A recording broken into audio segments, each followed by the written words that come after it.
The 2026 Toyota BZ is a substantial improvement over its predecessor. Compared to the original Toyota BZ4X, the 2026 offers 62 miles of range, slices $6,800 off the MSRP, and gets rid of those two unnecessary characters in the name. And with that, we're going to take a tour of the 2026 Toyota BZ to see if Toyota finally cooked on its electric crossover. Before we start today's video, my name is Andrew Lambrecht. I'm a project engineer here at Ever, and I'm also a contributor at Inside EVs and Business Insider covering electric cars. If you're new to the brand, we are Ever, America's largest independent EV store.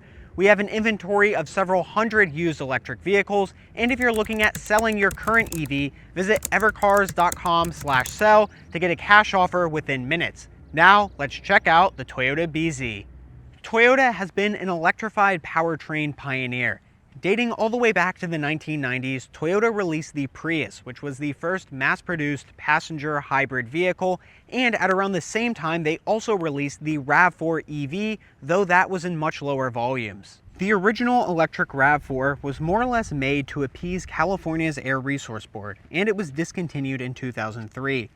Toyota went back to hybrids and brought the tech into a wider range of vehicles, including the Highlander and Camry. In 2012, Toyota released the second-gen RAV4 EV, and this one was interesting because it was developed in part with Tesla. This partnership wasn't eternal, and that specific EV project was phased out in 2014. It wasn't until 2022 when dealerships got their next electric Toyota crossover. This was the BZ4X, a somewhat rugged two-row built in partnership with Subaru. It offered mediocre range, subpar charging capabilities, and it just wasn't a compelling buy brand new.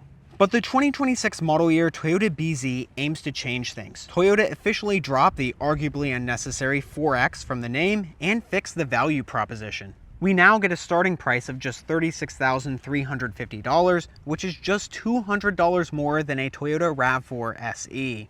Dimensionally, the new BZ is identical to the old BZ4X.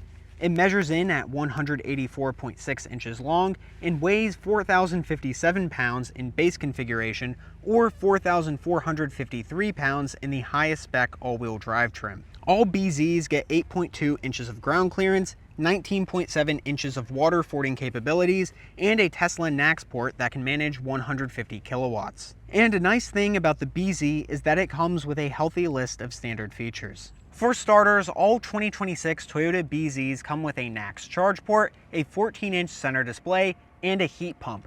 We also get a DC fast charging NACS adapter, an AC NACS adapter, and a mobile level 1 and level 2 charging cable. As for trims, we first have the XLE, and this one starts at $36,350.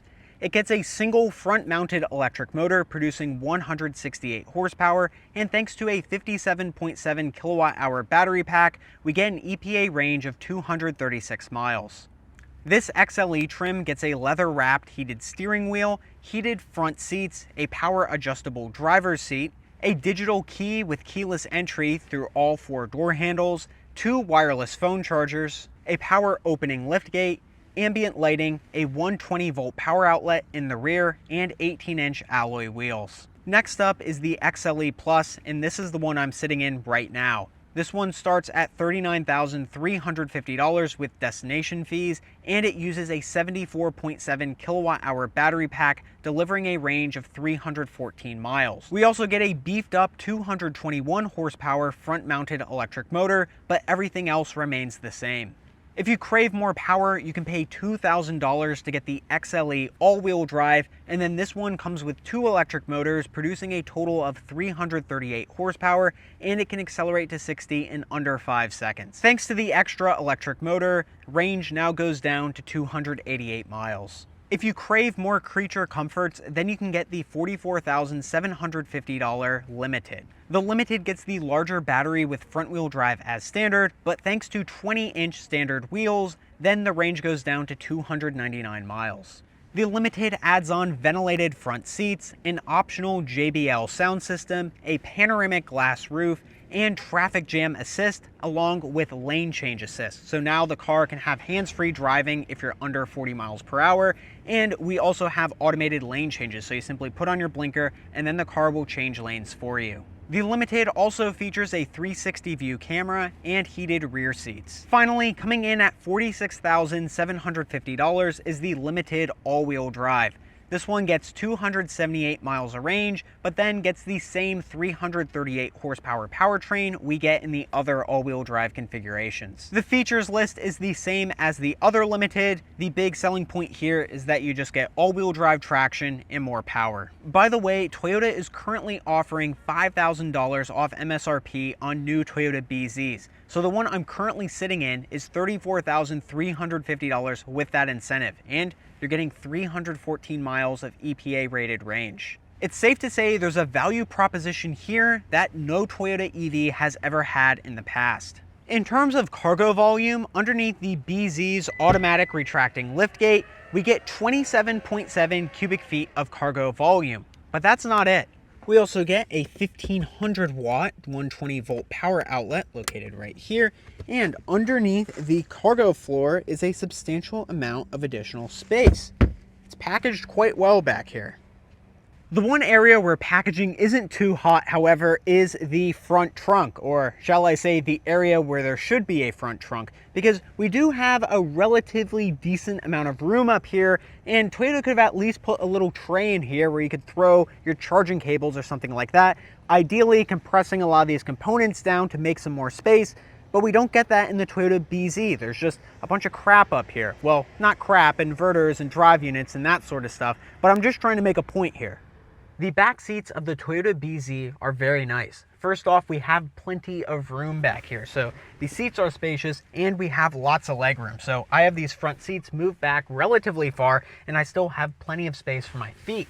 Also, thanks to an almost flat floor area, there's a small hump, but not really that noticeable. You still have plenty of room even if you're sitting in the middle seat. On the XLE, we get these cloth and leatherette seats. So the outboard seats are cloth, but the interior portions are leatherette. We also get a center armrest featuring 2 cup holders, 2 AC vents, and 2 USB-C ports.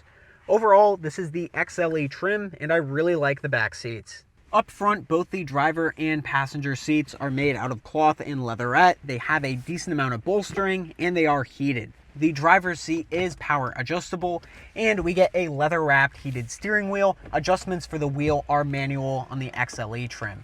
We also get 2 wireless phone chargers, 2 cup holders, 2 USB-C ports, and this pretty cool center console so you can open it up from either side. That I really like. One thing I don't like, however, is that we do not have a glove box. That's really weird, but thankfully we do have some additional space located underneath the center console. In terms of the ergonomics, it's fine up here. I still don't love this gauge cluster design. It's fixed a little bit from the previous generation, as the previous generation was mounted a little bit lower and therefore you just couldn't really see your speed or your battery percentage. It just wasn't a great design. This one is moved up a little bit more, but still you need to have your steering wheel very low to see everything. If I want the steering wheel in a position that I normally use, like up here, well, then I can only see my speed and no information when it comes to range. I do like the shift knob for the drive selector. It's very intuitive and works well. And the materials are generally okay. There's some soft touch on the upper portions of this door panel and on the dashboard, but there is still a lot of plastic on the lower side of the center console and on the door panel. Next up is software, and here are some cool things in this car's infotainment. First off, we have battery preconditioning. You can manually precondition the battery pack before you reach a charging stop, DC charging, and this allows your car to charge at a faster rate because the battery will be warmed up. And to enable that, all you do is just click on the car icon, then you go to battery preconditioning and click there. Another cool thing is that we get charging limits built into the car. Unfortunately, they're a little difficult to access, but you have to click on the settings icon, scroll all the way down to vehicle customize, which is kind of weird. And then you go to charging, and then here you can set charging current limits. So if you want to max it out at say 16 amps, you can do so right there. You also got your charging limit here you can take it down to say 80% for your daily driving needs.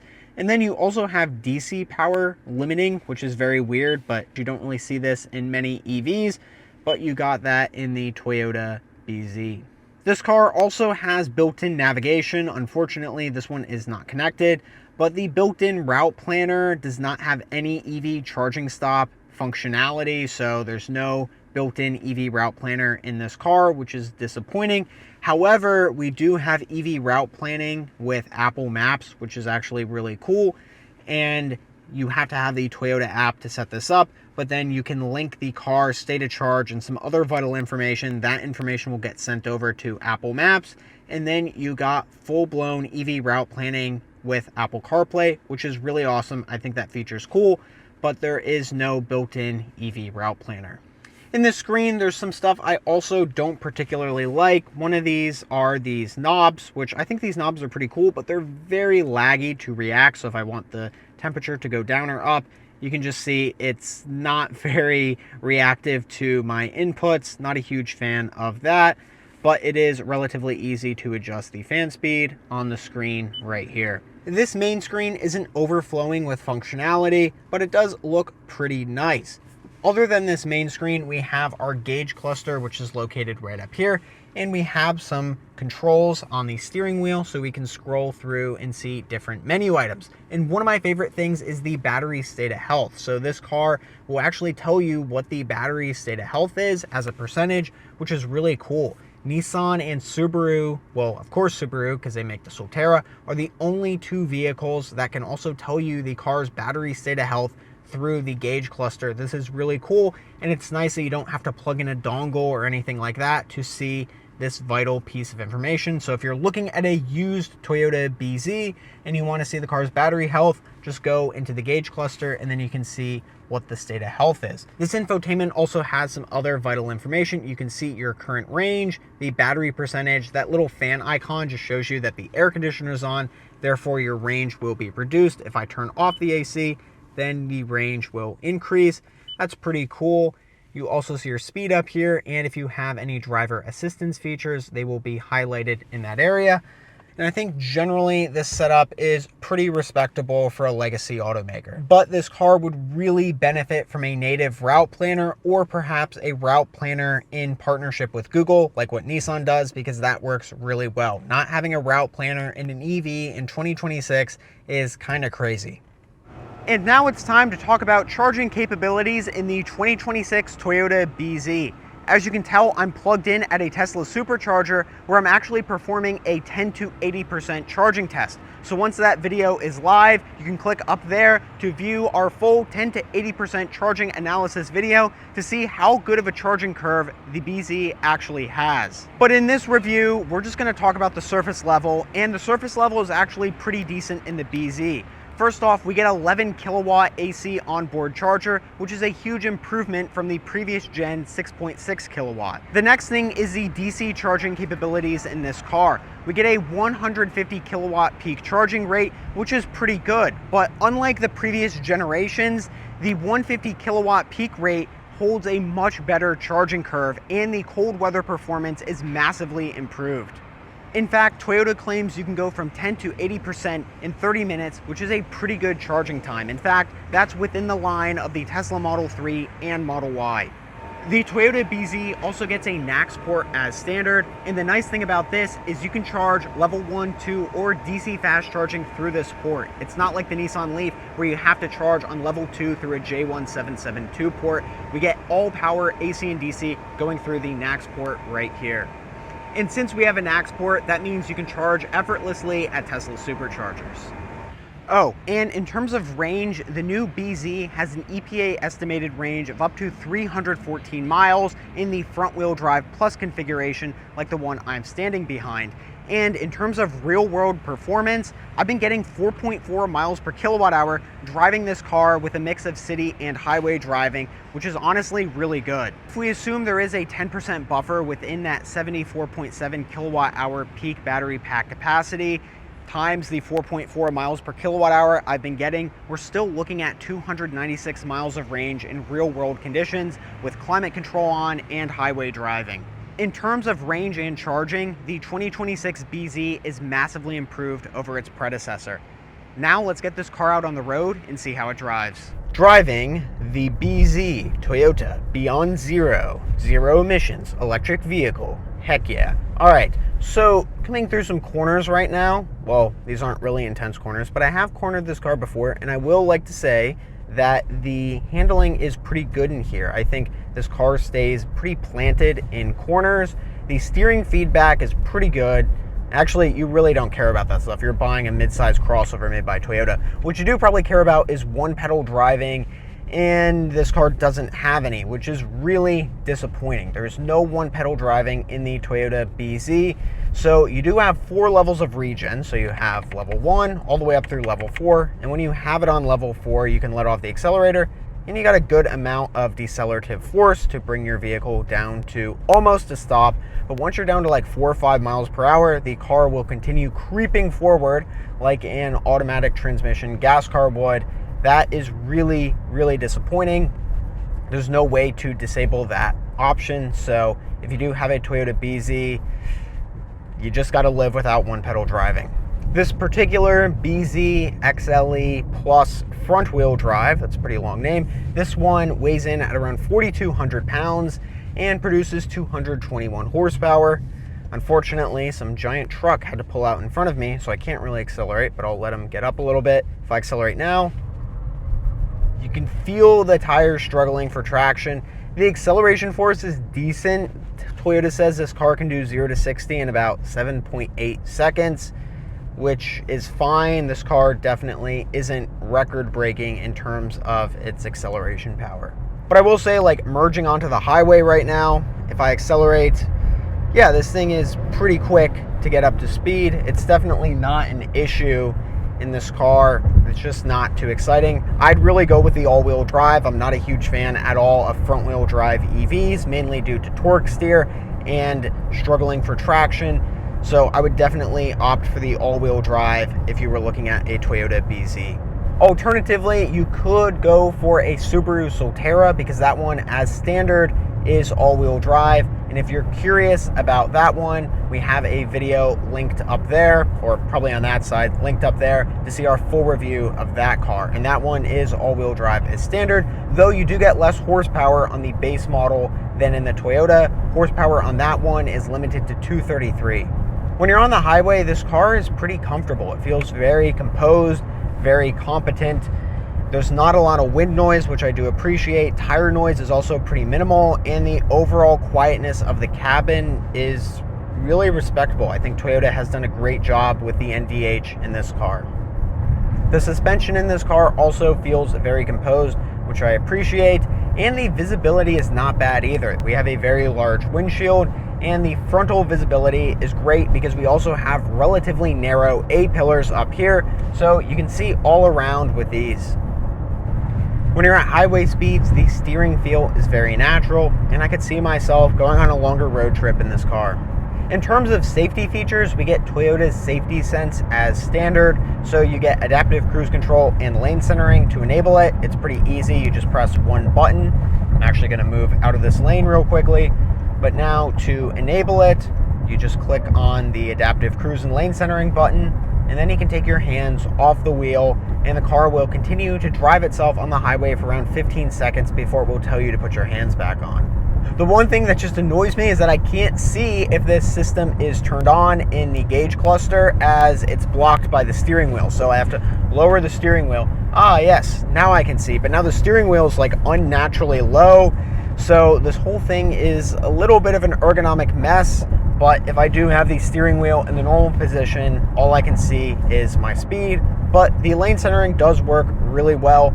And another cool thing is that if you get the higher trim level, so the limited, then you will get automated lane changes. So you can simply put on your blinker, the car will change lanes for you. And it also has traffic jam assist, which is hands-free driving at under 40 miles per hour. So that is a pretty cool perk.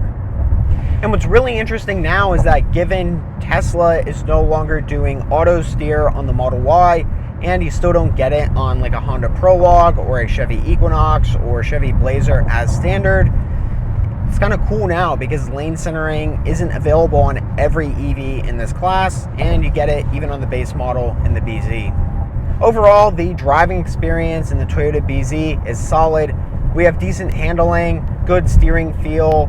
We have the adjustable regen levels, which I appreciate, and the visibility is pretty good. It's also relatively quiet when you're driving down the road, but it still misses without having one pedal driving. That's just a huge EV feature. There should be a way to at least disable creep mode, because it's kind of crazy to not have that on a 2026 EV.